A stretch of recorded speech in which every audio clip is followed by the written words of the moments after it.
Oui, je crois qu'il est pour moi spécialement important de développer ces conférences qui permettent de diffuser ce que le travail qui a été élaboré par les membres de l'équipe du vitrail du Centre André Chastel depuis des décennies, et faire connaître ces travaux plus largement que dans le petit univers de notre centre et notre petit univers de chercheurs. C'est donc ces conférences qui associent le corpus Vitray-Arôme et le centre Chastel dans lequel s'inscrit cette présentation de ce soir. Le sujet qui a été retenu et bien sûr a été choisi pour pouvoir s'inscrire dans la thématique générale choisie cette année, c'est-à-dire le vitrail et les autres arts. Le sujet que je vais essayer de présenter devant vous ce soir, peintre et peintre verrier, l'élaboration graphique du vitrail au XVIe siècle, s'inscrit donc parfaitement dans cette thématique.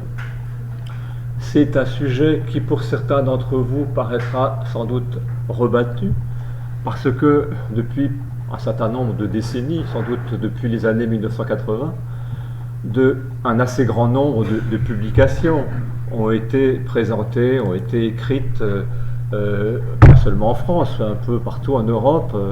Nos collègues belges, nos collègues néerlandais, en particulier Ton de Gouda, nos collègues allemands, je pense aux travaux d'Hartmut Scholz, tout particulièrement sur Nuremberg, ont fait progresser la connaissance de ces questions liées au rapport entre peintre et peintre verrier autour du vitrail.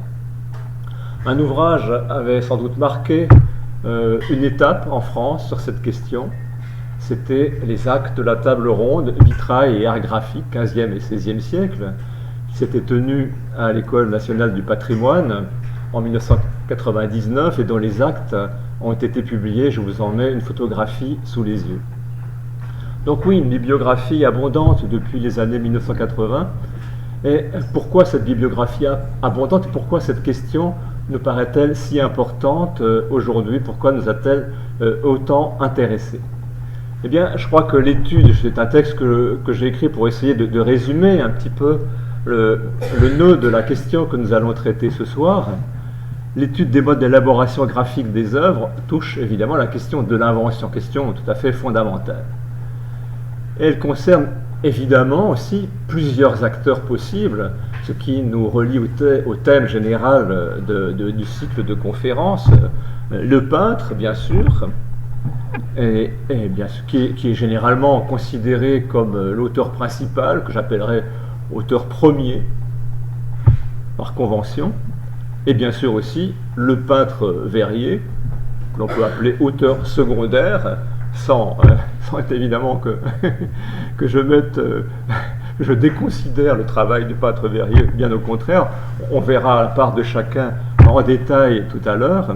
Chacun, oui, apportant sa part d'invention au moment où il intervient. Et le peintre verrier, tout spécialement, au moment du travail sur le verre. Le sujet est particulièrement complexe. Et je tenterai ce soir d'en dégager les grandes lignes, mais aussi les nuances. Parce que vous vous en rendrez compte, chaque exemple est différent de l'autre. Il n'y a aucun élément de la présentation de ce soir qui pourra être considéré comme une généralité. Il faut à chaque fois, lorsqu'on se trouve devant une œuvre, reprendre les choses par le début, mais utiliser les données qui ont été accumulées, nos connaissances, les différents cas de figure qui ont été repérés pour pouvoir essayer de décoder et de connaître, de mieux comprendre les œuvres. En effet, identifier les pratiques en cours au XVIe siècle, connaître les documents graphiques en usage, pour moi, a un intérêt en soi, sans aucun doute. Mais ce que je voudrais montrer ce soir, c'est que l'intérêt de la connaissance de ces documents peut nous aider et nous aide sans aucun doute pour l'interprétation des œuvres. Ce sont des éléments essentiels qu'il faut pouvoir lier, bien sûr, à l'analyse technique, aussi bien que l'analyse formelle et à tout élément, tout détail qui peut nous aider à comprendre les œuvres.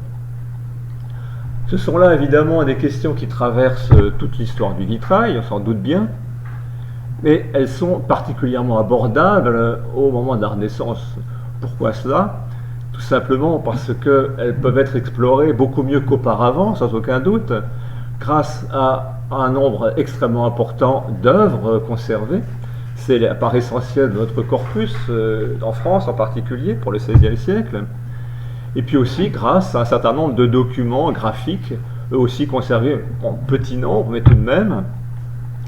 Et puis, je ferai bien entendu aussi appel aux traités, aux archives, qui nous sont aussi, bien sûr, d'une aide extrêmement précieuse, bien que chaque fois à interpréter et à adapter au contexte. Alors oui, vous l'imaginez, j'y ai bien pensé en préparant cette conférence. Il aurait fallu, pour bien introduire la présentation de ce soir, penser à un développement concernant les métiers de peintre et de peintre verrier, ce que je ne ferai pas. Bien entendu, parce que, vous l'imaginez bien, il s'agit en soi d'une question qui mériterait plusieurs conférences, sans aucun doute. Je me contenterai, pour présenter cette question, quand même pour poser quelques jalons, de quelques remarques très très générales qui, elles aussi, sont à prendre avec des pincettes, avec toutes les nuances qui sont derrière elles. Vous avez déjà, avec ces deux images bien connues, l'image du verrier et l'image du peintre verrier. Le Glasser, c'est le peintre, le verrier, évidemment, Glasmaler, le peintre sur verre. Déjà des nuances qui montrent, même dans l'atelier des artisans, alors faut-il parler d'artisans et d'artistes déjà? C'est une question que je ne traiterai pas non plus. Vous avez déjà des éléments de nuance. Mais je vous renverrai surtout aux très nombreux ouvrages qui ont été publiés au cours des dernières décennies concernant le sujet. Les travaux de Guy-Michel Leproust sur Paris ont été absolument fondateurs, et puis bien d'autres concernant un grand nombre de centres artistiques en France. On peut penser à Toulouse, on peut penser à Nantes, on peut penser à Lyon et à Troyes, bientôt l'étude de Maxence Serment sur Châlons et Reims, etc. Donc nous avons aujourd'hui des connaissances, pour la France en tout cas, extrêmement précises maintenant sur ce métier, la façon dont il se développe, dont il s'est développé au XVIe siècle en France. J'en retiendrai peu de choses finalement, mais des éléments qui semblent importants à avoir en tête. D'abord, ce qui est frappant dans toutes les études, c'est la difficulté, au travers des textes, à reconnaître les capacités des uns et des autres. Peintre verrier, quels sont, et même si la personne est appelée peintre, de quoi est-elle véritablement capable? Est-ce qu'elle peint des statues, ou qu'elle fait de la peinture toute simple, ou est-ce qu'elle est capable de peindre un retable? C'est pas du tout la même chose.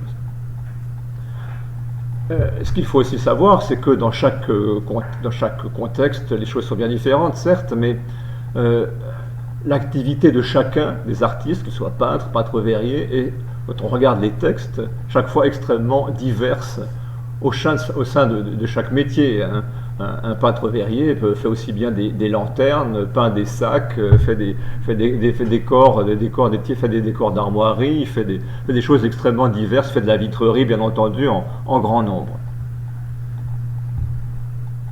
Et la hiérarchie, les hiérarchies plutôt, qui se développent dans ces contextes, des contextes extrêmement variés, si on prend seulement, ne serait-ce que même en France, montre que ce qui valorise les personnes qui sont les plus importantes dans une hiérarchie qui s'installe au XVIe siècle, c'est ceux qui sont capables de pourtraire. Pourtraire, qu'est-ce que ça veut dire? C'est un terme que je vais utiliser fréquemment. Pourtraire, ça veut dire être capable de dessiner, d'imaginer, de représenter. Et évidemment, cette capacité renforce le rôle, la position des peintres, une position qui, lorsque l'on considère les manuels sur les manuels généraux d'histoire de l'art, place le peintre au sommet de la hiérarchie au XVIe siècle, avec évidemment une position tout à fait nouvelle, tout à fait triomphante. C'est pour ça que j'ai appelé cette diapositive vers le triomphe du peintre. Et j'ai choisi pour l'expliquer, pour l'illustrer plutôt, un tableau que tout le monde connaît, c'est le tableau de Martin van Heemskerk, Saint-Luc peignant la Vierge, qui se trouve au musée des Beaux-Arts de Rennes, et y adjoignant le commentaire que lance le musée à ce sujet. Alors ce tableau est évidemment extrêmement intéressant parce que si le sujet peut paraître tout à fait classique, il est assorti d'un grand nombre d'accessoires qui sont tout à fait significatifs. On y voit un sculpteur à l'arrière, on y voit tout un environnement de décors qui évoquent l'Antiquité, on y voit des ouvrages qui montrent la capacité du peintre à s'ouvrir, être un véritable intellectuel, des ouvrages d'astronomie, de médecine, d'anatomie, qui soulignent que le peintre peut être à cette date, donc dans le milieu du XVIe siècle à peu près, un véritable humaniste. Et donc cette représentation, qui mélange donc une quantité d'éléments, est une illustration parfaite de ce que l'on imagine généralement de la place nouvelle occupée par le peintre au cours du XVIe siècle, cette place qu'il acquiert et qui est évidemment une place supérieure dans la hiérarchie des arts. Mais je voudrais y ajouter des nuances d'abord, parce que cette représentation est à situer dans un contexte néerlandais qui n'est pas tout à fait notre contexte à nous. Il ne faut pas non plus la généraliser absolument. Mais je voudrais aussi l'approfondir encore, cette représentation, en y dégageant un détail qui généralement n'est pas montré. C'est pour ça que j'ai une grande difficulté à pouvoir vous le présenter. Regardez tout à fait à l'arrière, eh bien, il y a une sorte de loggia. Dans cette loggia se trouvent des personnes en train de travailler, et ce sont les peintres verriers. Les peintres verriers sont devant une table sur laquelle est étendu un carton. Vous le devinez un peu parce que la photographie est insuffisante pour le détailler. Mais c'est en quelque sorte une façon de symboliser cette nouvelle hiérarchie qui s'installe au XVIe siècle, avec le peintre qui triomphe et le peintre verrier qui reste un artisan à l'arrière et symboliquement dans l'ombre. C'est un peu une caricature cette image, mais tout de même il faut l'avoir en tête. Ce que je veux vous présenter ce soir, et ce qui est le cœur de cet exposé, c'est de se lancer véritablement à corps perdu dans la connaissance des documents graphiques qui sont utilisés dans les ateliers, que l'on trouve chez les peintres, que l'on trouve exploités chez les peintres verriers, et de quelle façon ils sont conçus, de quelle façon on peut les trouver d'abord, et de quel usage nous, historiens de l'art aujourd'hui, de quel usage nous pouvons en faire. Alors pour travailler sur cette question, bien entendu, la première étape, c'est de voir quel type de documents se trouve dans les ateliers eux-mêmes. Pour cela, première étape, donc, explorer les archives. C'est une exploration extrêmement facile à mener. Il suffit de consulter les textes qui sont publiés en nombre, et particulièrement ceux de Paris, qui sont riches, à partir surtout du deuxième quart du XVIe siècle, et de regarder ce que l'on peut y trouver. Et déjà, on peut y observer une très grande diversité, et il y a évidemment quelque chose à détailler à partir de cette diapositive. Donc, il s'agit d'un inventaire des outils et marchandises trouvées dans l'atelier de Nicolas Pinégrier. On est un peu tard, on a 1606, mais peu importe. On a quelque chose qui est extrêmement représentatif des documents que l'on peut trouver dans un fonds d'atelier au début du XVIIe siècle. J'ai bien sûr cerné en rouge les documents qui nous intéressent. Donc voilà, item, plusieurs patrons de vitres d'église tels quels. Alors, c'est une phrase un petit peu difficile à identifier parce que patron, ça peut vouloir dire beaucoup de choses. Ce qui est intéressant à remarquer, c'est que le prisé de ces patrons est assez faible, 20 sols tournois. Donc, ce qui nous indique deux choses. Peut-être s'agit-il seulement de petits projets, alors, je n'en sais rien en réalité, mais surtout que ça nous rappelle, et on va le voir encore dans la suite, que l'invention ne vaut pas extrêmement cher, n'est pas payée extrêmement cher. Elle est payée, vous allez le voir, pas plus pour d'autres documents. Alors on trouve en bas, item 300 pièces de mouleur en papier. Alors ça, il s'agit donc sans doute de gravures, qui sont, elles, au contraire, beaucoup plus cotées. 6 livres tournois. Ensuite, 100 paysages en papier, 25 sous tout tournoi. Donc ça, il s'agit de dessins de paysages ou de gravures, on ne sait pas très bien. 4 petits livres, dont l'un, une petite Bible historiée, un Nouveau Testament, 2 autres de grotesques, prisés 15 sous tournoi. Là, c'est intéressant à relever parce que nous retrouverons ce type de document plus tard. Il s'agit d'ouvrages probablement illustrés de gravures, qui pourront être ensuite utilisés comme modèle par l'atelier. Et ils sont là pour ça, bien entendu. Item, plusieurs traits imprimés sur papier, on des gravures également. Le prix n'est pas plus élevé. Item, une pièce de moulure en taille douce, en papier, encore une gravure. On voit le rôle de la gravure. Bien sûr, à cette date-là, ce n'est pas du tout surprenant, et nous en verrons l'usage tout à l'heure, bien entendu, logiquement. Rentrons donc, évidemment, maintenant dans le vif du sujet. Portrait ou patron. Alors, j'utilise là un vocabulaire ancien, qui est délibérément un vocabulaire à valeur assez floue, assez large. Portrait ou patron, c'est vraiment le type de mot que l'on trouve dans les textes d'archives et qui désigne des choses souvent extrêmement navies et extrêmement variables. Portrait ou patron, portrait, ça veut plutôt dire un dessin de façon générale. Patron, oui, ça peut être plus spécifiquement applicable au vitrail, mais pas tellement plus. Il faut plutôt désigner, traduire ces deux termes, portrait ou patron, par le mot modèle. C'est le mot modèle que nous avons utilisé aujourd'hui, que nous, les historiens de l'art, nous utilisons aujourd'hui. Et ces modèles sont évidemment les ancêtres des maquettes modernes, mais bon, on ne peut pas tout à fait faire la comparaison. Les modèles du fond d'atelier, eh bien, ils sont très variés, on va le voir. Ils peuvent être des modèles dessinés, il peut s'agir de modèles dessinés. L'inventaire après décès que nous avons vu tout à l'heure le signalait déjà. À propos, les patrons que nous avons vus, patrons de vitres, sont peut-être des modèles dessinés, probablement même. Eh bien, regardons ce que cela peut donner, justement, avec des documents qui ont été publiés il y a quelques années par Peter van den Brink, en particulier une suite de dessins. Des dessins probablement d'origine anversoise que Peter van den Brink a rattaché au maître de l'Ascension de Berlin. Il s'agit d'une suite de dessins qui représentent des scènes de la vie de saint Thomas et qui datent vers 1530, qui sont peut-être un peu plus anciens. Si l'auteur de cette découverte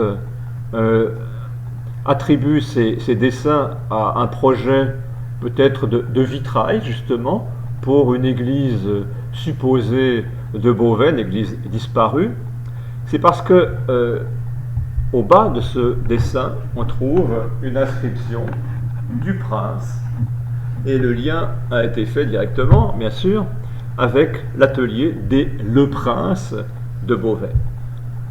Ces dessins auraient-ils été faits pour l'atelier des Le Prince, l'atelier d'Andran Le Prince, peut-être à cette date, entre 1520 et 1530 à Beauvais, pour réaliser des vitraux.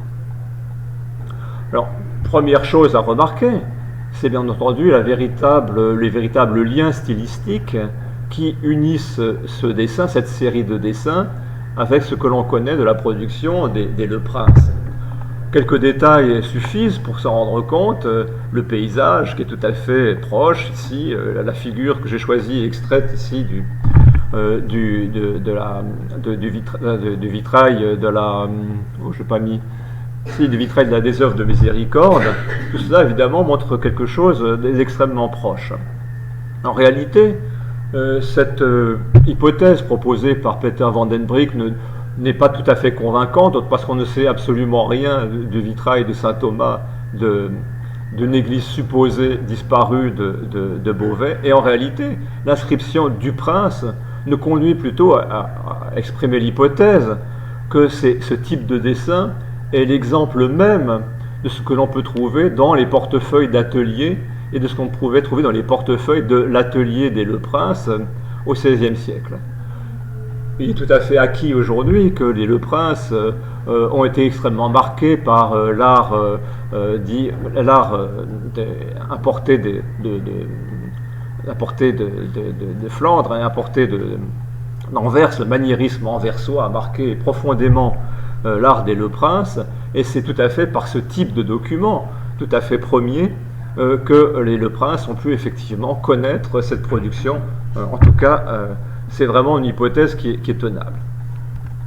Alors comment là j'anticipe un petit peu avec ce que je vais détailler plus précisément tout à l'heure, mais ce que je voudrais tout de suite montrer et sur lequel je voudrais insister fortement, parce que l'un de nos thèmes aujourd'hui c'est le rapport entre peintre et peintre-verrier, c'est tout le chemin qui est à parcourir entre ce type de dessin, évidemment, et la réalisation sur verre.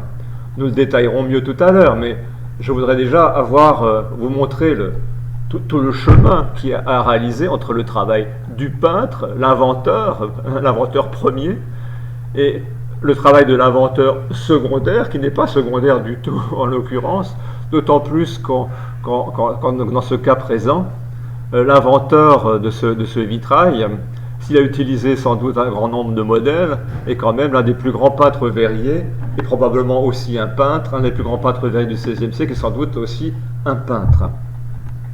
Je vous montre le détail sublime du péché qui avait été présenté à l'exposition François Ier et les Pays-Bas en 2017 au Louvre. Ça avait été l'occasion d'observer un ou deux panneaux d'extrêmement près en atelier et de considérer en détail la qualité sublime de la peinture et sa complexité.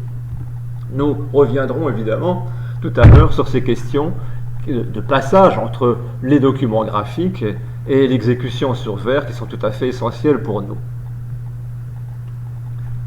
Alors, une chose, on va maintenant rentrer dans un domaine qui est bien connu, c'est peut-être le domaine le plus connu depuis très longtemps, la question des modèles gravés et de leur usage dans le vitrail. Alors, c'est là une chose qui a été repérée depuis extrêmement longtemps. Émile Mal a déjà publié un article sur cette question-là, vitrail et gravure. Et donc, on ne va pas revenir longtemps sur cette question-là, mais je voudrais quand même la présenter de façon assez claire, comme la façon dont nous pouvons la considérer aujourd'hui.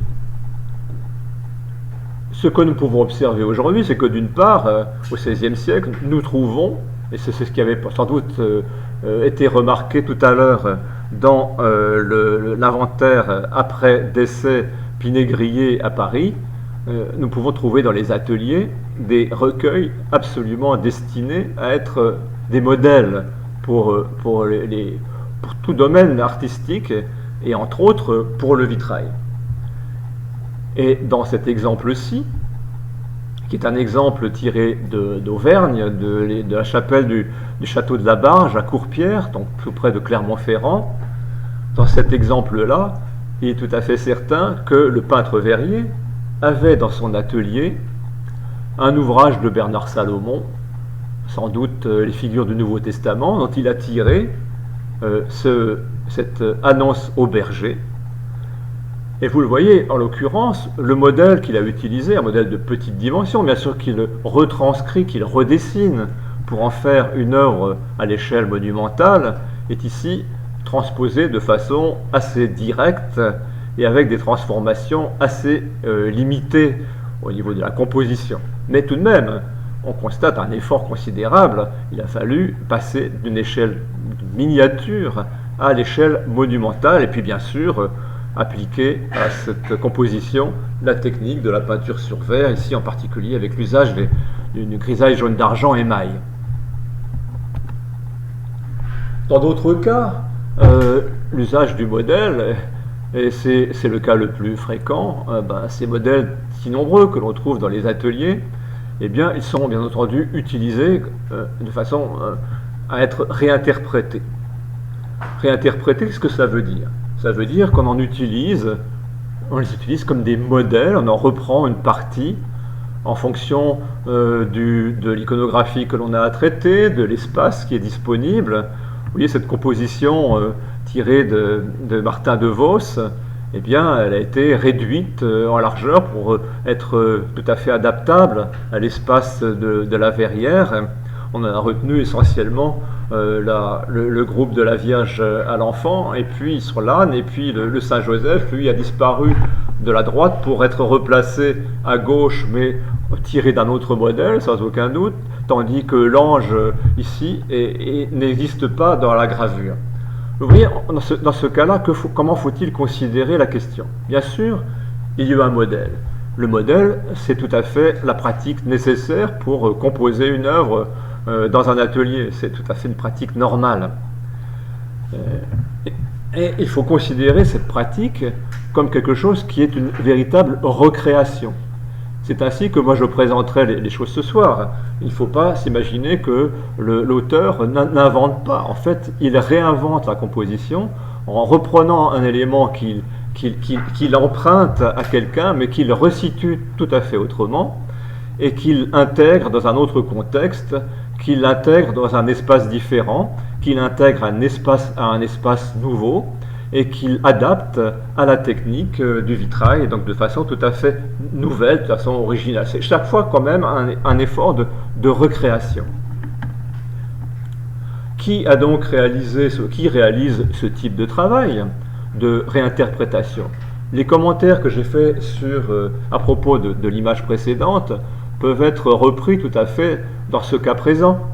La démarche est véritablement la même. Réinterprétation de l'iconographie, puisque ici on ajoute, par exemple, dans cette fuite en Égypte, on ajoute le miracle du champ de blé qui n'existe pas chez Dürer. La perspective est complètement transformée, le paysage lui aussi. Il n'en reste principalement que le palmier qui disparaît un peu à l'arrière-plan à gauche. Donc, qui fait ce travail de réinterprétation? Mais dans ce cas, on ne peut sans doute pas trancher. Ce travail de réinterprétation d'une gravure peut tout à fait très bien avoir été fait par le peintre, par le cartonnier. Il peut aussi avoir été fait par le peintre verrier qui devient alors là, dans ce cas-là, son propre cartonnier. Mais j'insiste une fois de plus, devant ces réinterprétations, j'insiste d'autant plus sur le travail de recréation qui est tout à fait marquant dans chacun des cas, avec, je le répète, changement d'échelle, changement de l'iconographie, recomposition générale, et puis bien sûr, reprise totale du dessin pour le travail en peinture sur verre, sans parler de la coloration qui bien sûr n'existe pas sur le modèle initial. Alors dans ce parcours que nous faisons sur le travail dans les ateliers des peintres et des peintres verriers pour l'élaboration des vitraux, il y a un cas particulier. C'est celui du vitrail civil. Pour l'exécution de vitraux civils, comme dans leur formule, en particulier dans leur formule la plus simple, en particulier pour les rondelles ou pour les petits panneaux héraldiques, le projet dessiné ou la gravure qui tiennent lieu de modèle sont alors très souvent à l'échelle même de l'exécution, ce qui simplifie bien entendu la démarche. On le voit très, très clairement, très, très facilement, à l'aide de cette diapositive que j'avais prise au Vitrocentre de Romont à l'occasion de la présentation de la collection de Klaus Tiedemann, qui était un collectionneur de rondelles, et d'une façon très pédagogique, il avait superposé la gravure qui a été utilisée pour ce rondel cassé. Ce qui te permet tout à fait directement de voir le travail du peintre verrier par simple décalque de la gravure. Il a posé le verre, son rondel, qui fait traditionnellement 18 cm de diamètre environ. Il l'a posé directement sur la gravure pour peindre. Peindre évidemment, peindre sur verre, pas tout à fait à la façon de la gravure. Il y a aussi une petite part de réinterprétation, mais une part d'interprétation ici vraiment faible en ce qui concerne la composition elle-même. Le seul travail d'interprétation, c'est celui c'est le geste du peintre sur verre en l'occurrence. Autre formule tout à fait classique en matière de vitrail civil, toujours sous forme de rondelle, n'est pas cette fois-ci l'usage d'une gravure, mais c'est l'usage d'un dessin, d'un projet qui a été réalisé par un peintre, c'est pas un peintre anonyme en l'occurrence, un peintre des Pays-Bas, un peintre de très bon niveau, et un projet qui a eu un grand succès puisque on sait que des tirages, assez nombreux tirages ont été exécutés d'après ce modèle dessiné qui se trouve aujourd'hui conservé à la Fondation Custodia à Paris. On en voit un exemple conservé à Londres au musée Victoria et Albert, et on constate une fois de plus que le travail s'est fait directement sur le dessin, par transparence, pour donner quelque chose qui est extrêmement fidèle au modèle original, avec pour seule part d'interprétation la technique de la peinture sur verre, l'usage de la grisaille, du jaune d'argent, la pose de ces éléments en tenant compte des jeux de la lumière, de la transparence du verre et des jeux classiques en matière de peinture sur verre. Mais l'invention elle-même de la composition est limitée, puisque c'est un véritable travail de décalque qui a été réalisé en l'occurrence. L'intérêt donc de ce type de document, c'est de permettre des répétitions tout à fait exactes en assez grand nombre et d'une bonne qualité, puisque le modèle donne des éléments d'excellente qualité. Plus complexes maintenant sont les exemples que je vais vous présenter. Ce projet de vitrail avait été exposé, maintenant je crois que c'est il y a 2 ou 3 ans, l'exposition à Baldung-Green à Francfort. C'est un petit projet pour la famille d'Andelot, donc en Alsace. Un projet qui est daté vers 1510, pour un vitrail un peu différent cette fois-ci. Il concerne une forme un tout petit peu plus développée du vitrail civil que le rondelle. C'est ce que l'on appellera un peu plus tard le vitrail dit suisse, c'est-à-dire un vitrail essentiellement un vitrail où l'héraldique tient une grande part, et ici en l'occurrence la famille et ses armoiries sont le cœur même du sujet du vitrail. Ce qui est particulièrement intéressant dans ce dessin, c'est qu'on y voit plein d'étapes, diverses étapes pour l'élaboration de l'œuvre. On relève d'abord, dans la partie supérieure du dessin, une inscription qui, sans doute, a été donnée par le commanditaire, où il précise chaque détail de la représentation à pratiquer par le peintre. En particulier, il donne tout le détail de la famille, des représentations des différents personnages, leurs noms, et ce que devra donc représenter Baldung dans le moindre détail. Baldung-Green, donc ce grand peintre, intervient sur la feuille. Il dessine pour l'aider un petit cadre. On voit un tout petit élément d'architecture qui apparaît ici et ici, qui sera ensuite le cadre du vitrail.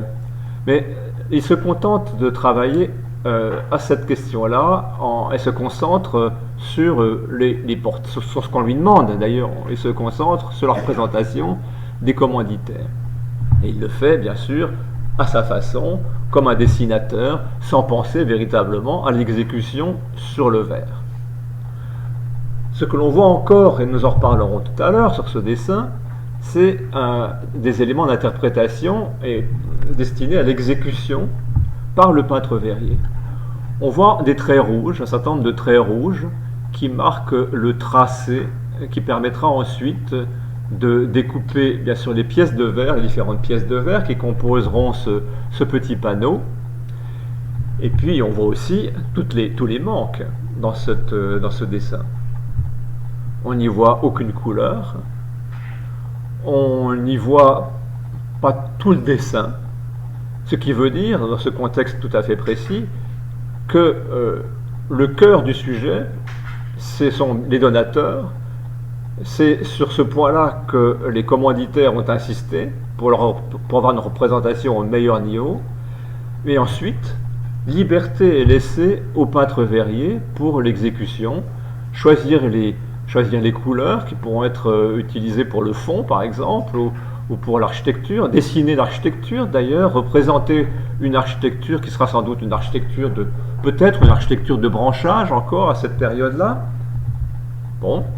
Et puis achever bien sûr tout le travail par l'exécution. Donc on peut percevoir au travers de ce dessin bien des étapes qui nous intéressent et tout à fait clairement le partage du travail entre le peintre, ici vraiment un grand peintre très célèbre, et les exécutants, peintre verrier, qui reste aujourd'hui anonyme en l'occurrence. Peut-être encore plus intéressant pour cette question, toujours liée au vitrail civil, dans un mode de vitrail civil un peu plus développé que, bien sûr, que le rondel, et un peu plus ambitieux également, c'est cet exemple très connu de la collaboration à Nuremberg entre Dürer et son peintre verrier favori, Veit Hirsvogel. Nous avons à gauche un carton dessiné par Dürer à destination donc d'un vitrail qui, par bonheur, est conservé. Conservé donc pour le dessin à Hanovre, pour le vitrail à Nuremberg. Il s'agit donc d'un tout petit vitrail qui mesure, il faut bien le savoir, 40 cm de hauteur sur 32 de large. Il faut imaginer ça, donc de très, très petit.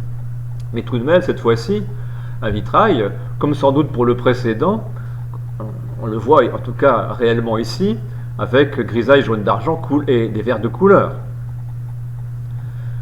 On remarque en passant, et c'est tout à fait naturel pour le XVIe siècle, que Dürer, lui, intervient très couramment, on en verra un autre exemple tout à l'heure, très couramment pour le vitrail.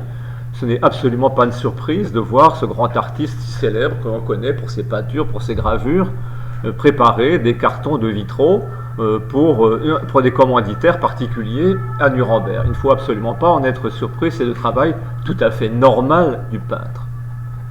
Mais cette fois-ci, comment se présente le carton de Dürer? Eh bien, en ce qui concerne le dessin lui-même, et puis sa transcription sur verre pour la peinture, on est absolument frappé par la précision du travail de Dürer, qui est en plus sa connaissance probable, excellente, du travail de peinture sur verre.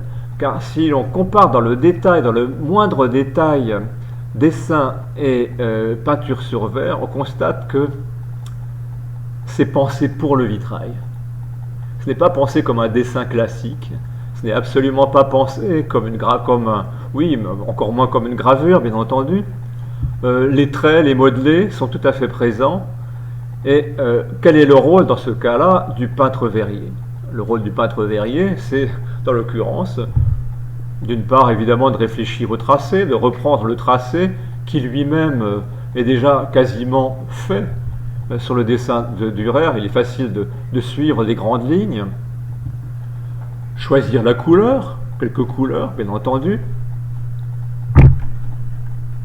Au passage, je ne vais pas souligner tout de suite, mais le tracé de l'artiste que l'on voit ici le conduit à faire des coupes tout à fait folles. Coupe à angle droit ici, autre coupe à angle droit tout à fait incroyable ici, pour suivre de très près le travail du peintre. Mais en ce qui concerne la peinture sur verre, bien sûr, Veit Hirsvogel est un peintre verrier chevronné, habitué à travailler avec Dürer et n'a aucune difficulté à transcrire sur verre ce que Dürer a préparé. Je vais vous le reconnaître, la part de son invention ici me semble assez limitée. Mais peut-être aurez-vous un avis différent. Voyons maintenant des choses plus précises, portrait et patron pour le vitrail. Alors évidemment, cette fois-ci, tout à l'heure nous allons faire appel à des traités. Et pour cette question des dessins, concernant le vitrail, ou destiné spécifiquement au vitrail, il n'y a, je crois, rien dans les traités qui nous concernent. Pourquoi donc? On ne doit pas en être surpris. Par le fait même que ces dessins sont le plus souvent, généralement, sans spécificité a priori. Ils sont, je le répète, c'est quelque chose que j'avais déjà présenté tout à l'heure, ce sont des œuvres de ceux qui sont en capacité de pourtraire, ceux qui maîtrisent le dessin, qui inventent, qui sont capables de représenter. Et quelle que soit la destination du projet. On le voit pour Dürer, c'est vraiment tout à fait ça. Alors, pour un petit rappel, voilà une maquette contemporaine, je n'insiste pas, pour passer tout de suite à son équivalent ancien, le portrait destiné au vitrail, cette fois-ci spécifiquement destiné au vitrail. Nous allons faire passer une série de diapositives qui nous montreront donc d'abord des projets spécifiquement destinés au vitrail et puis d'autres projets plus problématiques qui soulèvent des questions, un certain nombre de questions que nous tenterons de relever tout à l'heure. Parmi les plus célèbres de ces projets pour le vitrail sont toujours représentés dans tous les ouvrages qui concernent la technique du vitrail. Ce sont ces dessins attribués à Jean Cousin le Père, qui sont de Jean Cousin le Père. Le Père s'est attesté ils ont été présentés dans l'exposition Cousin du Louvre il y a quelques années. Calvaire, stigmatisation de Saint-François, l'un au musée d'Angers, l'autre au musée du Louvre. Guy-Michel Leproux a pu faire le lien entre l'inscription qui est au dos d'un des dessins, qui se rapporte à Jean Alardin, propriétaire de ces dessins, qu'il a pu situer dans le milieu parisien, donc des années 1540. Que voit-on dans ces dessins? La forme des lancettes, mais alors est-ce Cousin qui a placé cette surcharge, d'ailleurs qui se retrouve un peu décalée, qui n'est pas précisément indiquée ici? De même, la division des panneaux qui apparaît ici, très simplement, très rapidement, est-ce Cousin qui l'a prévu ou est-ce le peintre verrier Jean Alardin qui a surchargé le dessin? Je ne sais pas très bien. Mais ce qu'il faut retenir, c'est que oui, tout pour le dessin est là, tout pour le style de l'œuvre est donné. Mais en revanche, très peu pour la technique. À partir de cela, il faut redessiner à grandeur, il faut réimaginer, reconstruire ces dessins pour les amener à former un carton à grandeur. Ne serait-ce que pour le dessin, donc. Je ne parle pas du tracé final, bien entendu. Rien non plus pour la couleur, mais ça ne nous surprend pas. Hein. Nous le verrons systématiquement dans tous les documents graphiques que nous allons observer.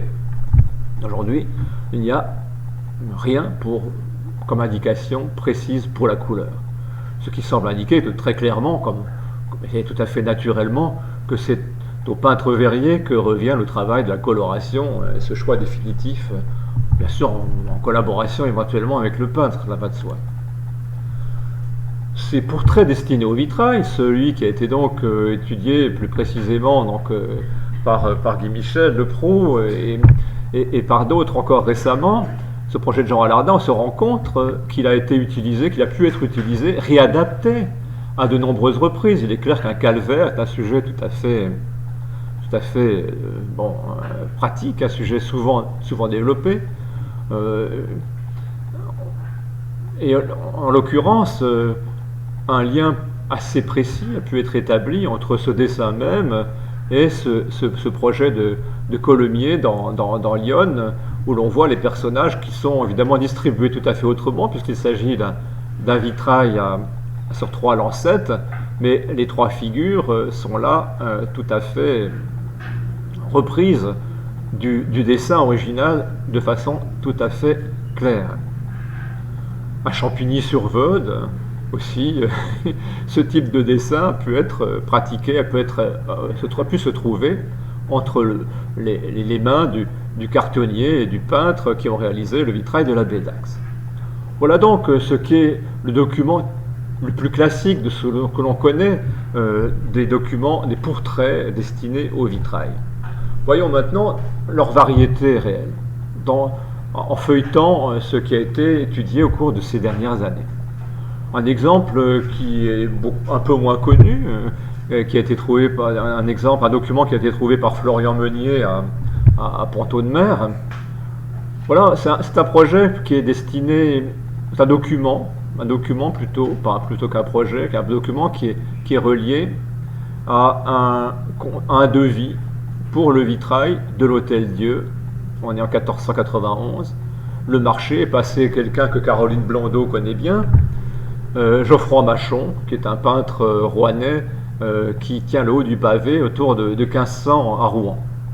Donc là, je ne crois pas que vous pourrez lire sur la diapositive le détail des inscriptions, mais il se rapporte à l'iconographie qui est souhaitée par les commanditaires. Donc c'est un positionnement déjà de l'iconographie. Un document tout à fait intéressant, unique en son genre, en tout cas. Alors, quels sont les autres intérêts d'avoir des modèles dans l'atelier? Eh bien, on va essayer de le voir par différents axes possibles. On va le faire maintenant sous une forme particulière en s'intéressant au texte et au texte qui nous oriente sur un point important concernant ces projets de vitraux, car certains d'entre eux peuvent être des documents de référence qui sont présents au moment de la signature du marché entre les commanditaires et le peintre verrier. Et ce document en particulier, ce document d'archives, qui est un marché bien connu, c'est le marché pour la légende de Saint-Étienne, dans le cœur de Saint-Étienne-du-Mont, un vitrail de Nicolas Borin qui est toujours en place. Je vous ai encadré une partie de ce texte qui nous intéresse tout spécialement.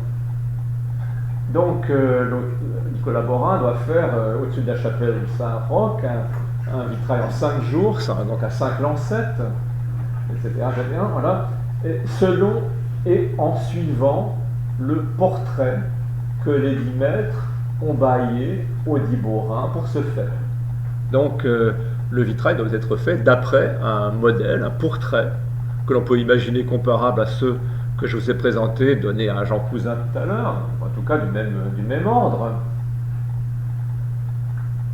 Donc on donnait, présenté au dit Borin pour ce faire, mais alors on lit la suite, paraphé des paraphes des notaires sous-signés, et de aussi bonne couleur et aussi vieux, etc. Ce qui nous intéresse, c'est la phrase que je viens de citer, paraphé des paraphes des notaires sous-signés, parce que, évidemment, ce document qui a été présenté, qui a été exhibé au moment du marché, est considéré comme ayant une valeur juridique. Le peintre verrier ne devra pas s'écarter du projet qu'on lui propose, devra le suivre pour l'exécution, jusqu'à l'exécution finale. Et souvent, là, on voit la formule « ne varietur », sans changement. Alors, ce type de document, c'est aussi celui qui correspond, un document qui correspond exactement à ce qui est détaillé dans le document d'archives précédemment cité. Un document à valeur juridique, exhibé et paraphé lors de la conclusion du marché. Nous en avons un, publié aussi par Guy-Michel Leproux dans la Revue de l'Art il y a maintenant quelques années.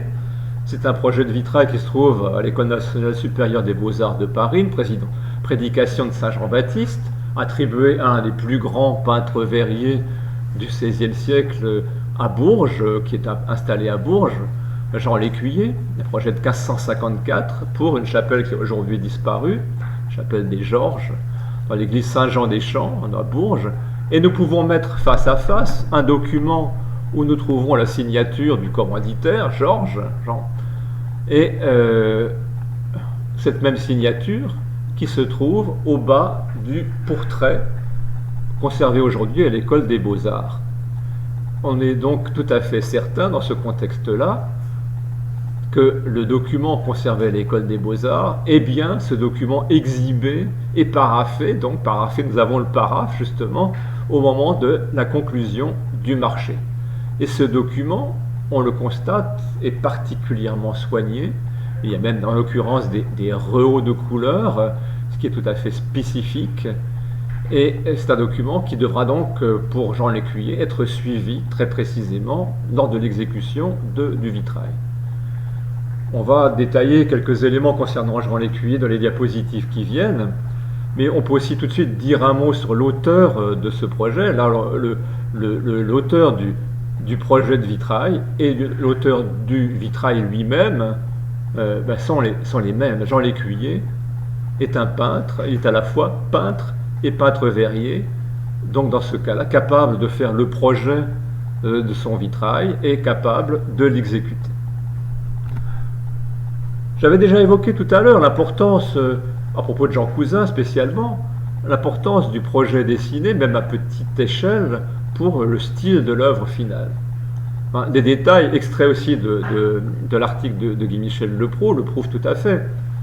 On peut mettre en parallèle, par exemple, la tête de ce petit personnage du vitrail Copin dans la chapelle Copin de la cathédrale Saint-Étienne, avec le détail, ce petit détail ici, du portrait conservé à l'école des Beaux-Arts. Le positionnement du Saint Jean-Baptiste ici et le dessin de ce Christ ressuscité ici sont également très proches. On voit le lien quand même très fort entre le dessin original et le style final de l'œuvre, même si bien sûr toutes les étapes qui nous séparent de l'œuvre finale sont encore loin, sont encore à dépasser. Un autre dessin du même artiste, Jean Lécuyer, a été publié il y a quelques années par Dominique Cordelier et qui pouvait poser question vu la différence de facture, la différence de style avec le précédent, publié précédemment aussi par Guy-Michel Leproux. S'agissait-il en l'occurrence d'un projet pour le vitrail, pour ce vitrail conservé en l'occurrence, chose tout à fait miraculeuse de pouvoir mettre face à face un projet de vitrail et un vitrail lui-même? Pouvait-on croire qu'il s'agissait d'un projet, ou plutôt imaginer qu'il s'agissait d'un dessin réalisé postérieurement? Ces doutes peuvent être, je crois, quand même, malgré tout, écartés. Alors, en passant un détail de ce vitrail qui nous montre la signature de Jean Lécuyer, qui avait été relevée par Jean Lafont jadis, 1544, faite par Jehan Lecuyer. On a tout ici, on a un vitrail signé, on a un vitrail daté, on a le projet pour le vitrail. Oui, probablement quand même le projet pour le vitrail. Parce que les photos dont nous disposions étaient fort mauvaises, et celles-ci sont un peu moins mauvaises, bien qu'en noir et blanc, qui ne donnent pas donc l'aspect tout à fait véritable du dessin. Je les ai bien sûr scannés dans l'ouvrage, dans la publication de Frédéric Elsick. Il est intéressant de montrer la qualité quand même de ces dessins dans leurs détails, et puis aussi la part d'interprétation de l'écuyer dessinateur, et ensuite le travail de l'écuyer peintre sur verre. Bien des détails changent entre l'œuvre au départ. Regardez par exemple là, cette tête, cette coiffure, cette tête a complètement changé en cours de route.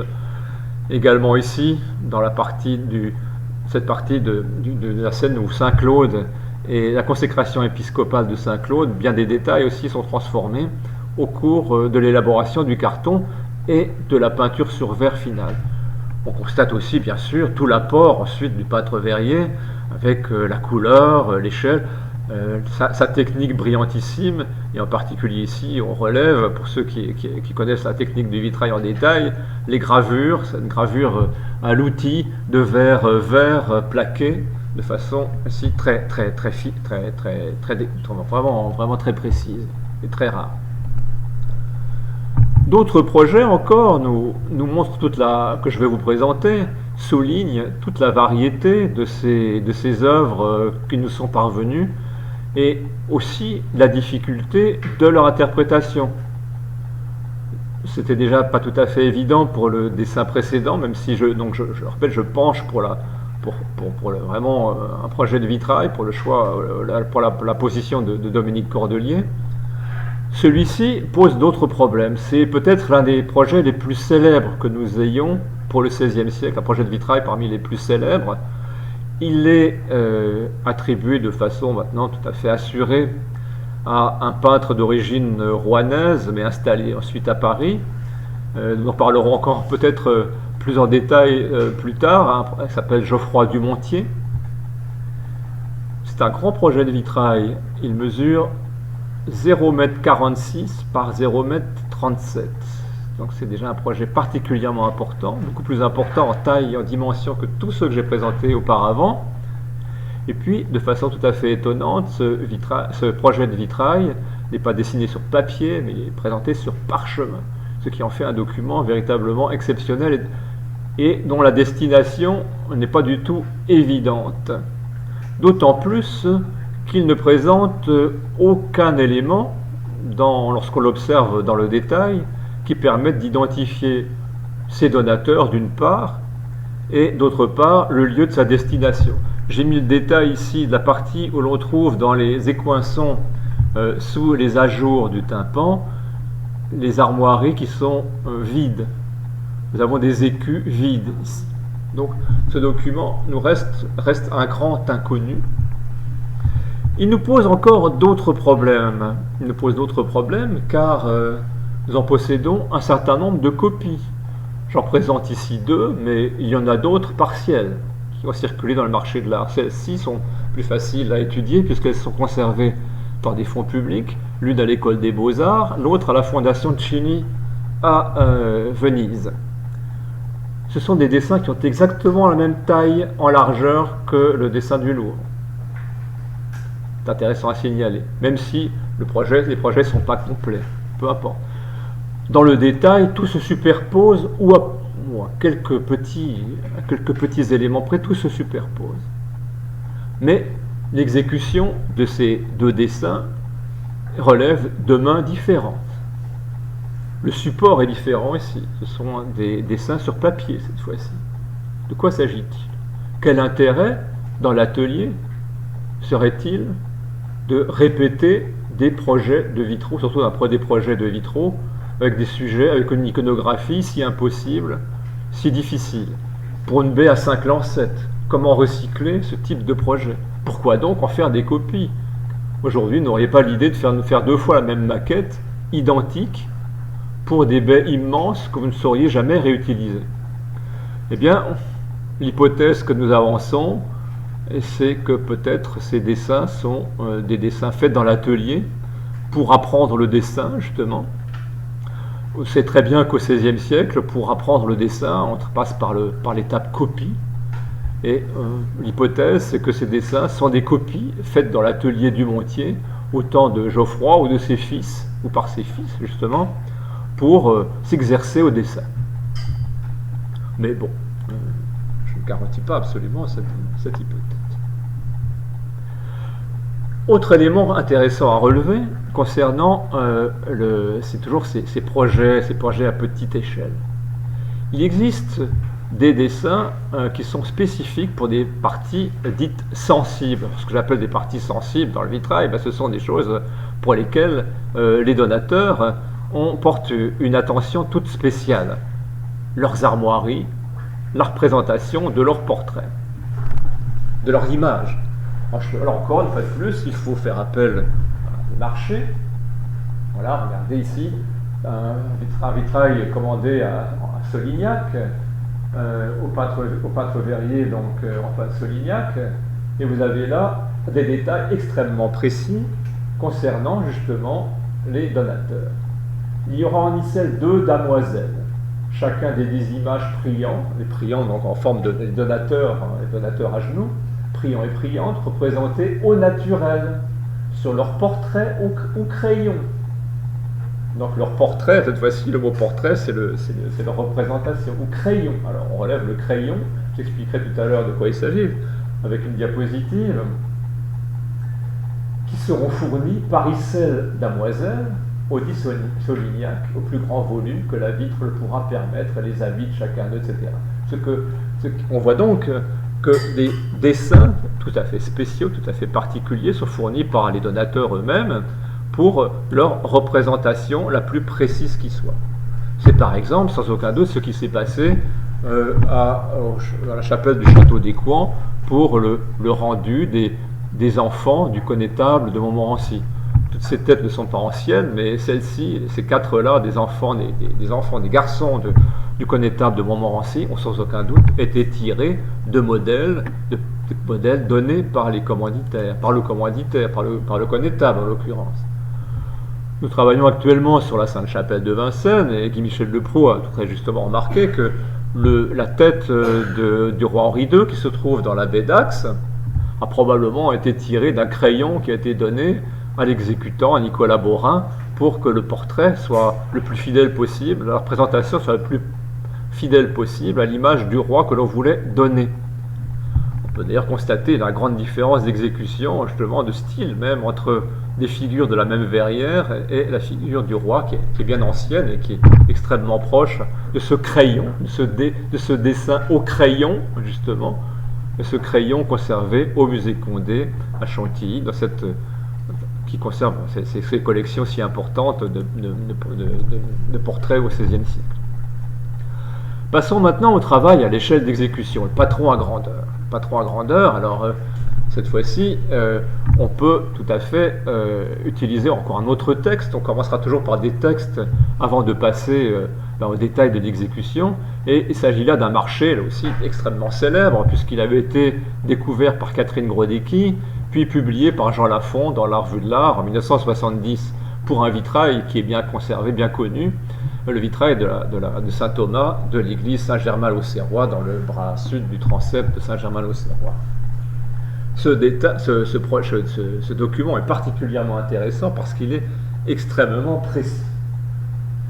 Donc, il s'agit de faire une forme de verrière, donc un vitrail à 5 lancettes, avec le fourmément. Le fourmément, ce sont les ajours du tympan, en laquelle forme il y aura l'histoire Saint-Thomas, et au fourmément, donc dans les ajours, l'ascension de notre Seigneur. Le tout selon le portrait qui en a été montré et exhibé par le dit Chastelain. Chastelain, donc c'est le peintre verrier. Les commanditaires ont montré et exhibé un portrait. Donc ce document que nous avons vu tout à l'heure, un document à petite échelle. Et c'est déjà la première étape qui a été franchie de cette façon-là. Mais là, il y a des précisions qui sont apportées pour la suite, ce qui est tout à fait exceptionnel. Le dit Chastelain, sur lequel portrait le dit Chastelain sera tenu de faire les patrons de papier à ses coûts et dépens, et les dits patrons faits, le dit Chastelain sera tenu les montrer et exhiber au décideur général pour les voir et visiter, y augmenter ou diminuer, ainsi que bon lui semblera. Donc, au moment de sa signature du marché, on exhibe un projet de vitrail, qui n'est peut-être pas de Chastelain, qui n'est sûrement pas de Chastelain en l'occurrence.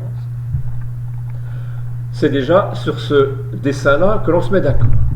Maintenant, il s'agit de faire les projets à grandeur. Qui va s'en charger? Les patrons à grandeur. Eh bien, le dit Chastelain, le peintre verrier, est chargé de les faire. Il va donc devoir s'adresser à un peintre pour les réaliser. Ce peintre, on sait qui c'est aujourd'hui, c'est Noé Bellemare. Et donc, Chastelain est vraiment à l'articulation de toute l'opération de création de ce vitrail. Il est celui auquel on présente le modèle, il est celui qui va commander les cartons à grandeur, sur lequel ces cartons à grandeur seront d'ailleurs vérifiés avant exécution par les commanditaires, c'est précisé là. Et c'est lui, bien sûr, qui va passer de ces patrons à grandeur à la peinture, au travail sur le verre. Et voilà le vitrail, et voilà le résultat qui a été réalisé donc par Jean Chastelain, d'après probablement les cartons de Noël Bellemare, et nous sommes en 1533. Mais peut-être un petit rappel pour vous montrer ce que peuvent être ces cartons à grandeur. Voilà les ancêtres des patrons à grandeur. Eh bien, ces ancêtres, c'est la fameuse table de verrier. Peut-être était-elle d'ailleurs encore en usage au XVIe siècle couramment. Cette table de verrier, vous la connaissez tous, évidemment, elle a été présentée dans tous les ouvrages consacrés au vitrail depuis la découverte de ce document incroyable, publié en 1986 dans la Revue de l'Art par notre collègue aujourd'hui décédé du corpus catalan, Joan Villagrao. Document d'autant plus extraordinaire que cette table de Gérone, conservée donc aujourd'hui au musée diocésain de cette ville, qui date d'un document de vers 1350, peut être mis directement en rapport avec des panneaux conservés aujourd'hui en place dans la même cathédrale de Gérone, des panneaux qui ont été directement tirés donc de ce document, de cette table de Verrier. Et pour bien comprendre le fonctionnement d'une table de Verrier, quoi de mieux que de relire avec vous le chapitre 17 du livre de Théophile, De Diversis Artibus, ce fameux ouvrage, ce fameux traité écrit par le moine Théophile au XIIe siècle, et en lire quelques passages.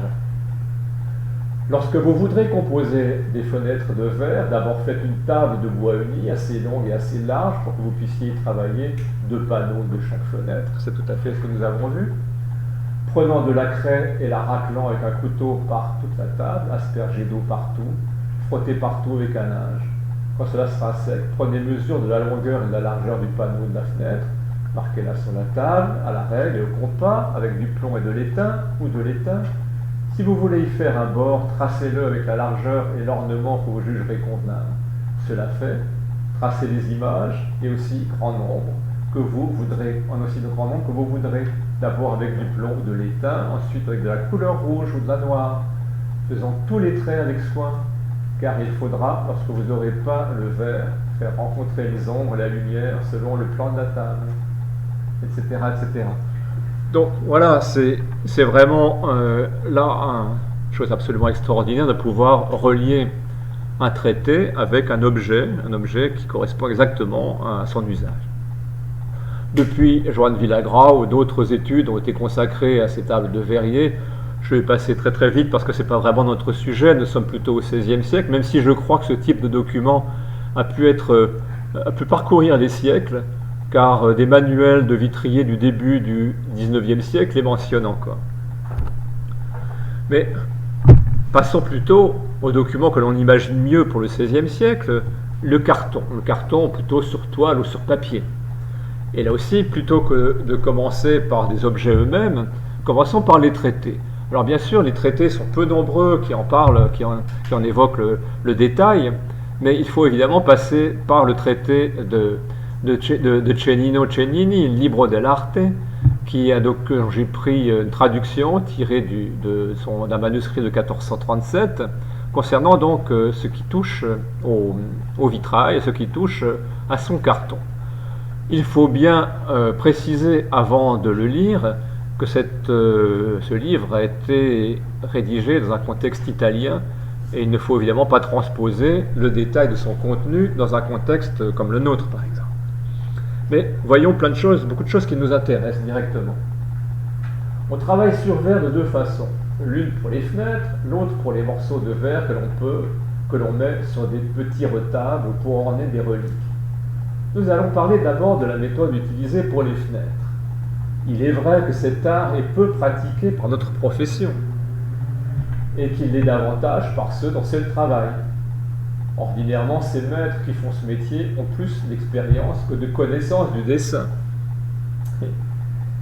Et ils sont à moitié forcés de s'adresser pour être guidés dans le dessin à ceux qui possèdent parfaitement cet art, c'est-à-dire une bonne expérience complète.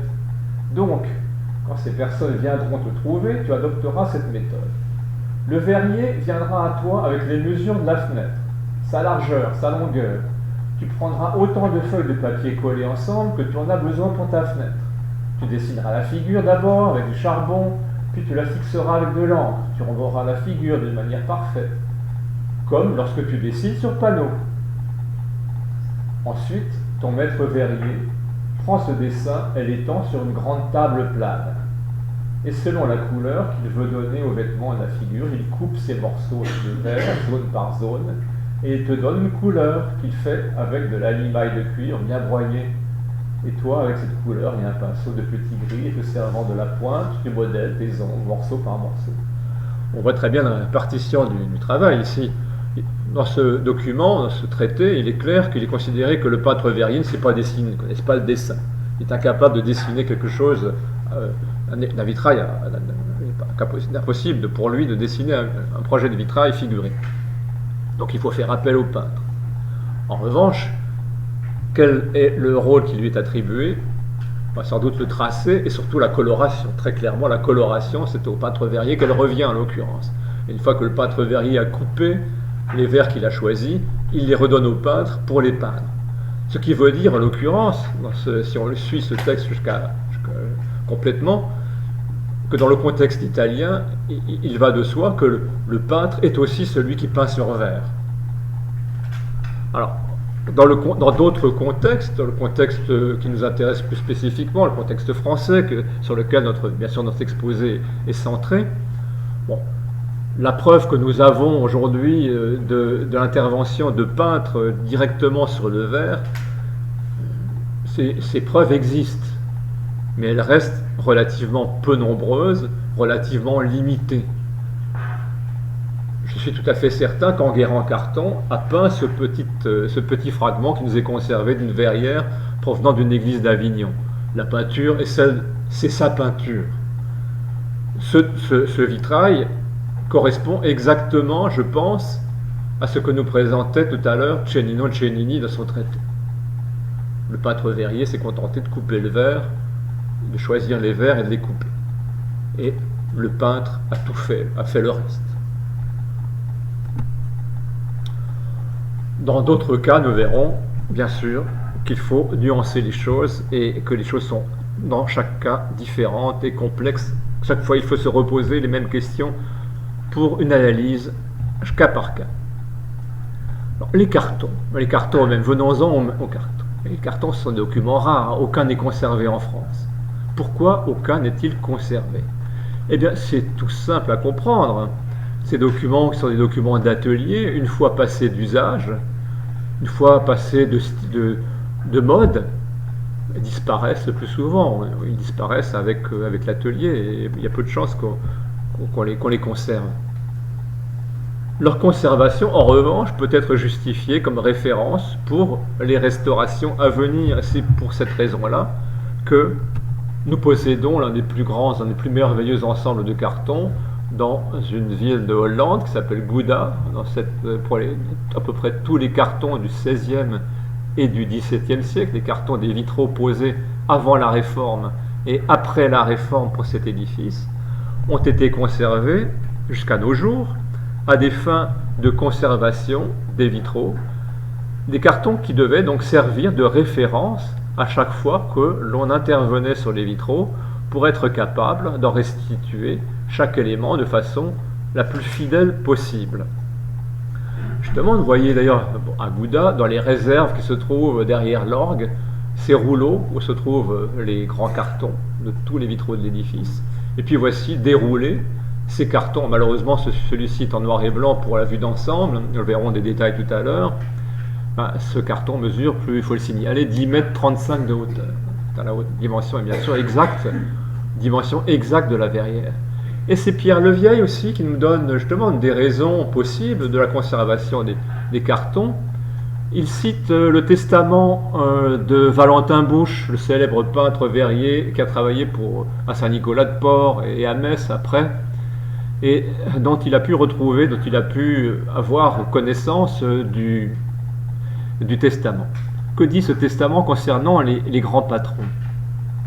Eh bien, Valentin Bouche, peintre et verrier, qui était sans doute son propre cartonnier, je le crois tout à fait en l'occurrence, il a fait les vitres peintes de la grande église de Metz, la cathédrale de Metz, à laquelle il lègue tous ses grands patrons, desquels il a fait les verrières de l'église, de la dite église, pour s'en servir et aider à l'avenir à la réparation d'icelles verrières, toutes et quantes de fois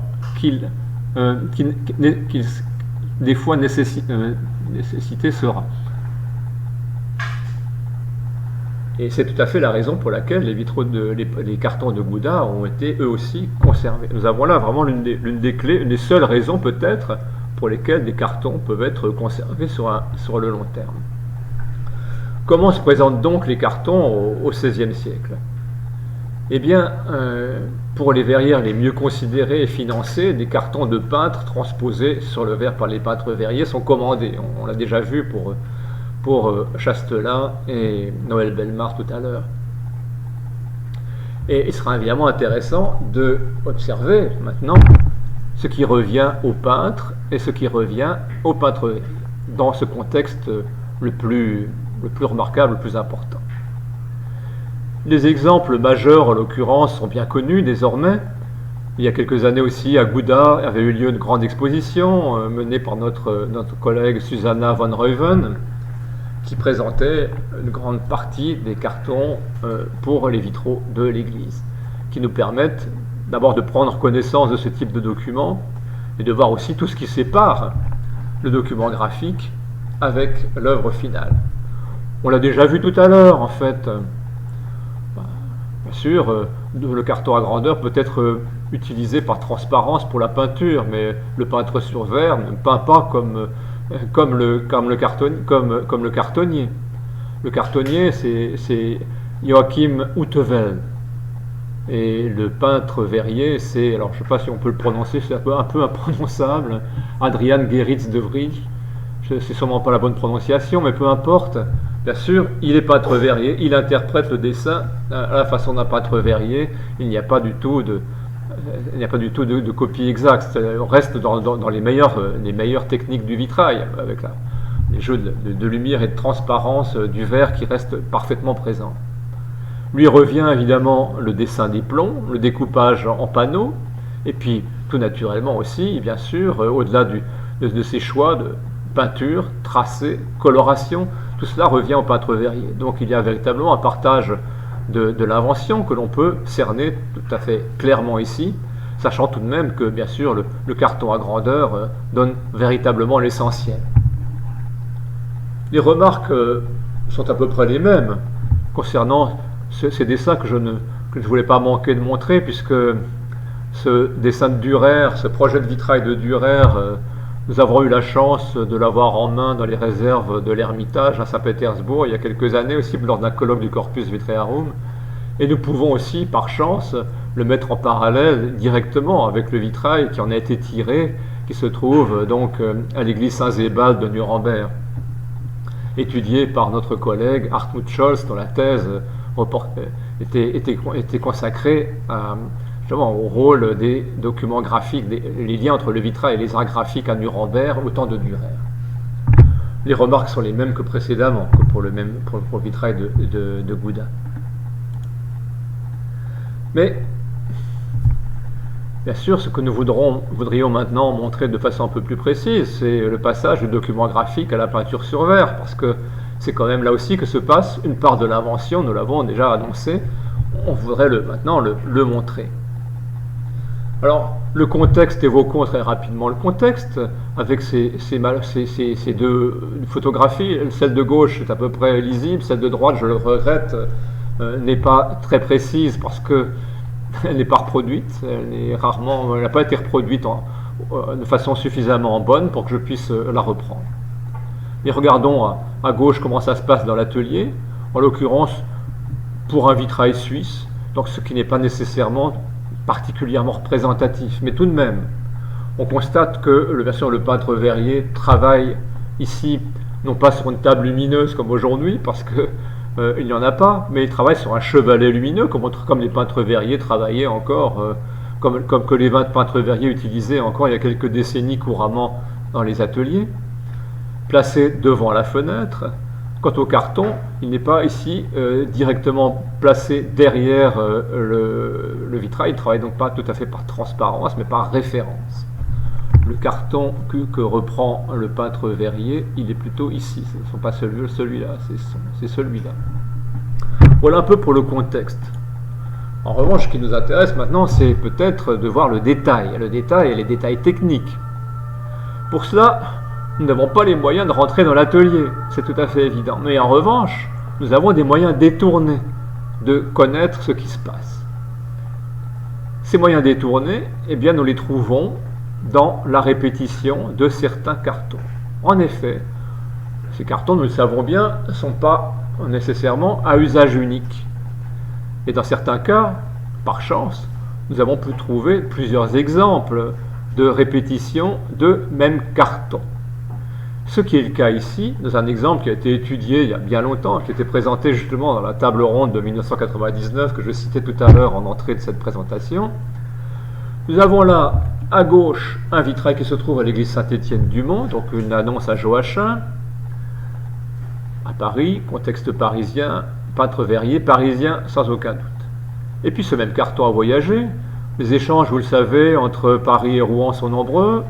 Un peintre verrier rouennais a eu dans son atelier ce carton, un carton vraiment très très pro, en tout cas, oui, le carton, un carton identique, qui lui est arrivé pour être interprété et qu'il a pu réaliser pour l'église d'Elbeuf, l'église Saint-Jean d'Elbeuf.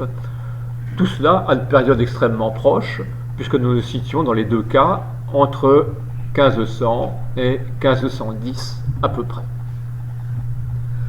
Eh bien, nous allons constater d'abord une vision générale extrêmement proche, bien sûr. La composition est assurément la même. Nous allons essayer de détailler le travail d'exécution à partir du carton sur les différents plans d'examen que nous pouvons maîtriser, c'est-à-dire le tracé, la coloration, la peinture.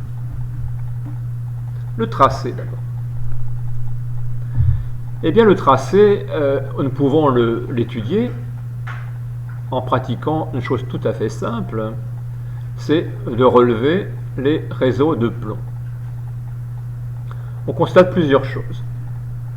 On constate que dans ces tracés, eh bien, les choses sont tout à fait superposables, ce qui veut dire sans aucun doute que le dessin était présent en dessous et qu'il a pu être suivi, mais que dans les deux cas, le tracé a été fait par deux personnalités différentes qui ont fait des choix techniques, eux aussi très différents, à partir d'un même carton. On constate que le tracé est beaucoup plus serré, que le dessin des plombs est beaucoup plus serré dans le vitrail parisien, qu'il est beaucoup plus libre dans le vitrail normand. Premier élément de part d'interprétation tout à fait importante,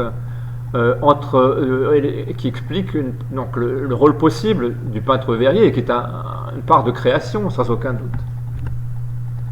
Si on regarde maintenant d'autres éléments essentiels, comme la couleur et la peinture. Mais reprenons encore le tracé, puisque nous le voyons plus en détail ici. Comparons ici, par exemple, la présence de ces bergers. Ici, la mise en plomb est complexe, avec des couleurs, avec des verres de couleurs découpés de façon très détaillée. La même petite scène, à l'arrière-plan de la composition, est tout à fait dessinée reprise sur le même dessin, mais en revanche, elle apparaît sur une seule pièce de verre d'une couleur tout à fait différente, puisqu'il s'agit d'un verre bleuté et que le travail est traité uniquement à la grisaille et au jaune d'argent. C'est tout à fait la même chose pour le paysage du fond. Regardons aussi maintenant, les couleurs. Dans les deux cas, le peintre verrier a pu choisir des couleurs qui lui convenaient le mieux. On voit ici une palette beaucoup plus lourde, une palette plus claire ici, des bleus différents, et puis des changements de couleur, même pour la figure principale, pour Joachim. Manteau bleu, manteau rouge. Si l'on regarde la peinture, on constate, et je n'ai pas mis les documents mais j'aurais pu le faire, on constate que dans les deux cas, les traits des personnages, les figures, si on prend la tête de Joachim, oui spécialement, on peut observer que tout se superpose. Si on fait un relevé sommaire du nez, des bouches, du positionnement des yeux, de la barbe, tout se superpose. Ce qui veut dire que le carton donné aux deux peintres verriers présentait le détail de la peinture, comme sur le carton de Dürer tout à l'heure, ou comme sur le carton de Gouda. Mais que dans les deux cas, le peintre verrier a trouvé une façon personnelle de s'exprimer en peignant, vous le voyez, dans une facture, chaque fois tout à fait originale. Ici, en prenant une grisaille un peu plus rousse pour le visage, en ayant quelque chose de plus nuancé, un travail beaucoup plus nuancé, qui s'accorde bien avec, s'accorde tout à fait bien avec son travail beaucoup plus subtil du décor, du décor dans lequel est placé le personnage principal. Vous voyez donc, la part d'interprétation du peintre verrier, d'après un carton de peintre extrêmement précis, peut être ici perçue de façon exacte, intéressante. Elle se situe à tous les niveaux, tracé, coloration et même peinture. Question technique maintenant, tracé et coupe sans calibre. Alors pourquoi tracé et coupe d'abord et coupe sans calibre? Alors sans calibre, ben, bien sûr, sans calibre à l'époque, on ne peut pas couper avec des calibres puisque on n'a pas d'instrument de coupe, on n'a pas de diamant. Et donc forcément, quand on coupe au fer rouge, on ne peut pas couper d'après un calibre. On va voir comment les choses se passent. Voilà. Eh bien, pour cela, pour couper au fer chaud, comme on le faisait au XVIe siècle, avant l'apparition du diamant que l'on perçoit seulement dans les ateliers dans les années 1560, 1570 et encore, plutôt pour faire de la vitrerie que pour couper des choses très, très précises. Comment faisait-on? Eh bien, on sait tout à fait bien comment on pouvait faire en lisant Théophile, une fois de plus. Eh bien, après cela, prenons un petit vase de plomb et y mettons de la craie broyée dans de l'eau. Faites-vous 2 ou 3 pinceaux de poils, savoir de queue de martre, de verre, ou des coureilles, de chat, ou de crinière d'âne. Prenez un morceau de verre de l'espèce que vous voudrez, plus grand partout que l'espace qu'il doit occuper, le plaçant à plat sur cet espace. Alors, comme vous verrez les traits sur la table à travers le verre, tracez-y ainsi, avec de la craie, les traits extérieurs seulement. Et si le verre est épais, au point que vous ne puissiez apercevoir à travers les traits qui sont sur la table, prenant du verre blanc, tracez le verre dessus.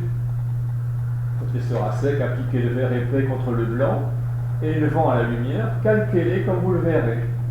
Vous marquerez de même tous les genres de verres, soit pour les figures, etc., etc. Donc en fait, on décalque sur le carton, on positionne les futures coupes qu'on va dessiner sur le verre à partir du carton. Alors bien sûr, on n'est pas du tout dans le tracé moderne comme aujourd'hui, on est dans quelque chose qui ressemble un peu à ça. On a vu ces tracés ici, tout à l'heure que j'évoquais dans ce dessin de Baldung Green, que l'on peut repérer peut-être un peu plus clairement ici, dans ce document, un document qu'on trouve très souvent dans les fonds de vitraux suisses, qui peut-être est quelque chose qui était l'équivalent de notre tracé actuel pour le vitrail. Il faut imaginer, là, ce document intermédiaire peut être plus développé qu'on ne l'imagine. Et puis, pour le travail de coupe lui-même, il suffit de se référer donc à l'expérimentation pour le voir, pour le comprendre.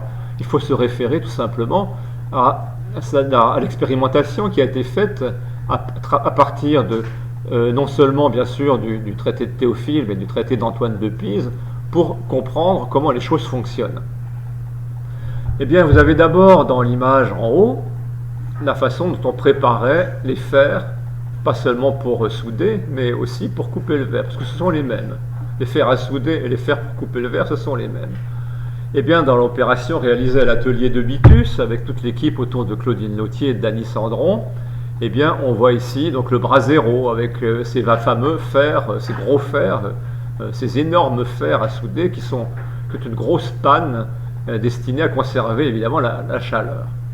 Eh bien, ce que je lisais tout à l'heure dans le traité de Théophile, vous le voyez appliqué ici, par transparence sur le carton, on porte sur le verre ce qui sera à découper.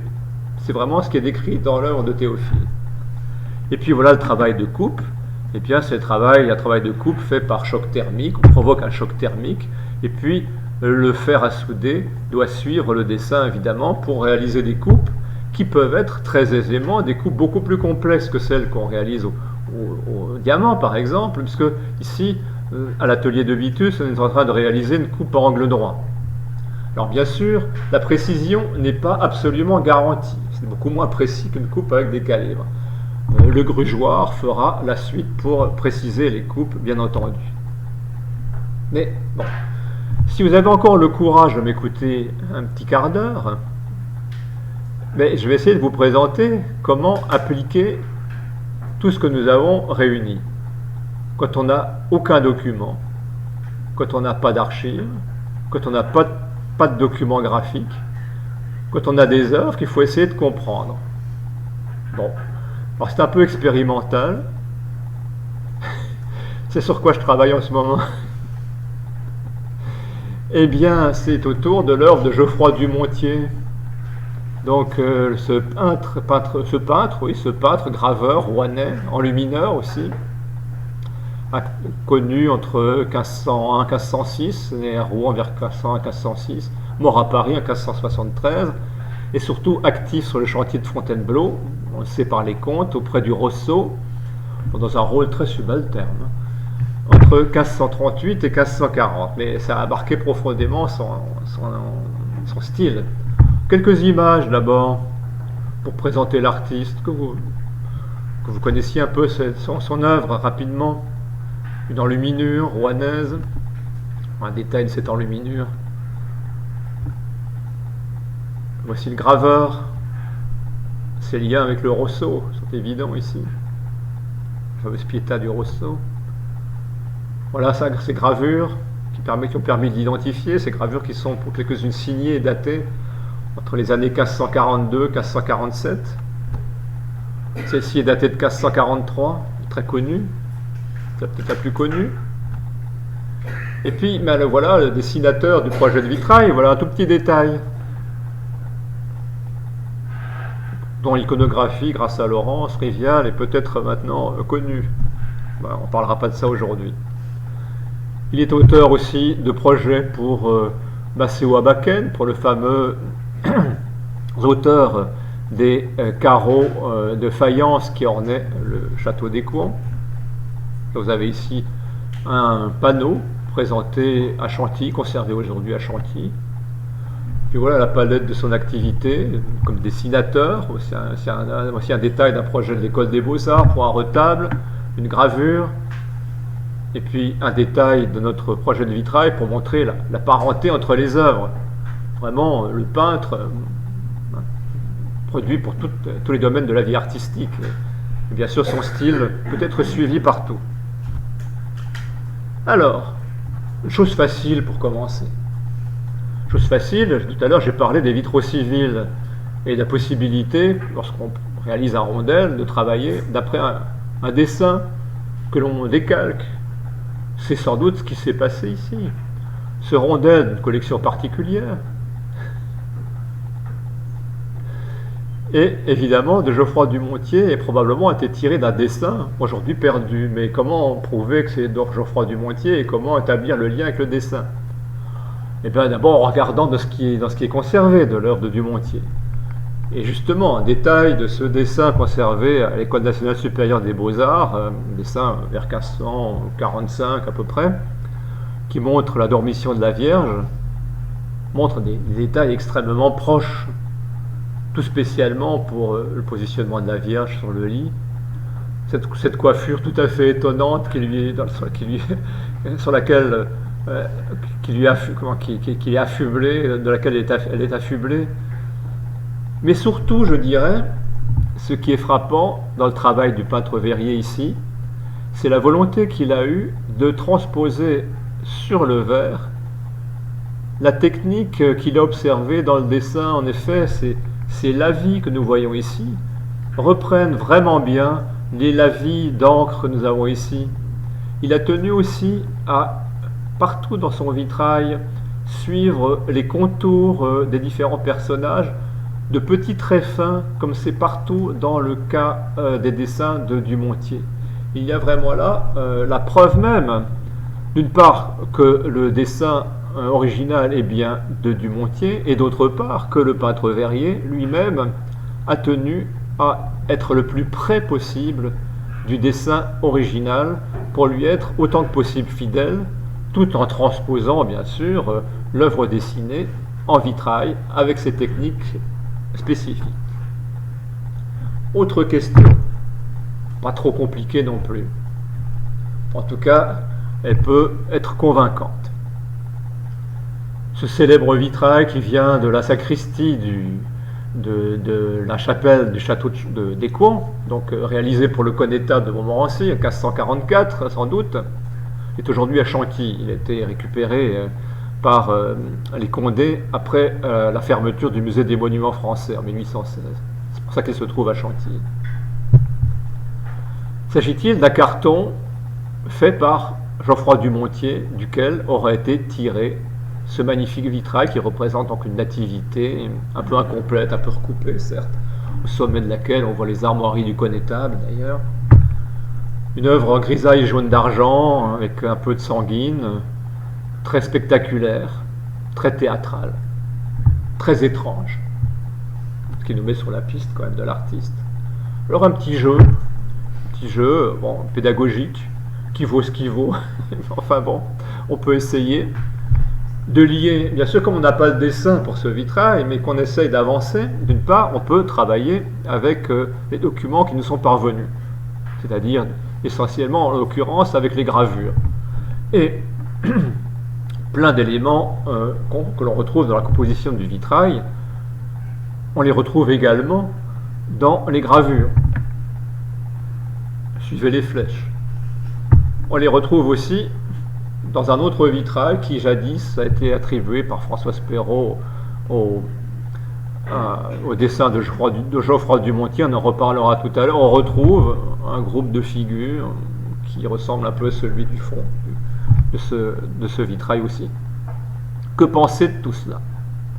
Alors certes, l'artiste Geoffroy Dumontier, le peintre Geoffroy Dumontier, est évidemment quelqu'un qui a servi de référence pour l'auteur du vitrail. Mais est-il pour autant l'auteur du carton de ce vitrail? C'est là que notre interprétation d'historien de l'art intervient.